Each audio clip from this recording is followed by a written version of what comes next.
Regardless of the act you did, it is difficult to accept that you will spend the rest of your life in prison.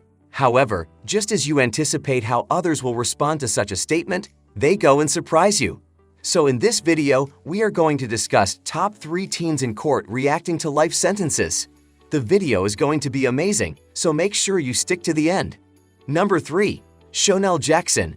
Shonelle Andrew Jackson is an American prison inmate currently on Alabama's death row. In 1997, at the age of 19, Jackson was arrested for the murder of Lefrick Moore that occurred during the commission of a robbery in Montgomery, Alabama.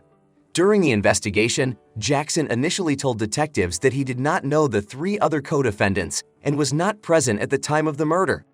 Montgomery Police Detective Andrew Signor, having learned from the other defendants that just before the murder, Jackson had purchased a soft drink from a local drive-thru, informed him that his fingerprints were found on a Dairy Queen cup located inside the victim's stolen vehicle. At the time, Detective Signor did not know if any latent fingerprints had been discovered on the cup, but advanced this deception to encourage Jackson to admit to knowing the other defendants and being present with them at some point during the night of the murder.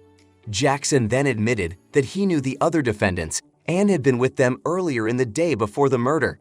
He then asked to amend his statement a 3rd time to admit he was present at the time of the murder and was armed with a .380 handgun.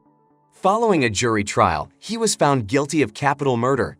In sentencing Jackson, the presiding judge, William Gordon, overrode the jury's unanimous recommendation of a life sentence and instead imposed the death sentence. Judicial override of a jury's sentencing recommendation is permitted under Alabama law. Later, in a sworn deposition, juror Jan Burkis expressed uncertainty that Jackson, one of 4 defendants charged with this crime, fired the shot that killed Moore. Number 2. Dexter Johnson. The execution of Dexter Johnson, set for Thursday, was canceled by a federal judge Tuesday because Johnson was recently assigned a new attorney who hasn't had time to fully investigate his case and his earlier lawyer's potential failings, according to the ruling. Johnson, 30, was sentenced to death after the 2007 deaths of Maria Aparice and Haino in Harris County. At 18, Johnson and 4 other teens carjacked and robbed the couple before taking them to a secluded area. According to court records, Johnson then raped Aparice before he and another teen shot them both. State records claim that the deaths were part of a 25-day crime spree by Johnson and others in which 5 people were murdered during robberies. In late state appeals filed, his long-appointed attorney claimed Johnson was intellectually disabled and therefore ineligible for the death penalty, referring to a 2017 U.S. Supreme Court ruling that invalidated Texas' old method of determining such disabilities.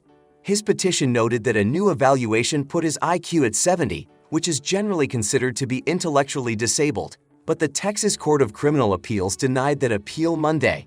Prosecutors pointed to earlier tests before his trial with higher IQs as a reason to reject his appeal. Number 1. Jessica Carlene.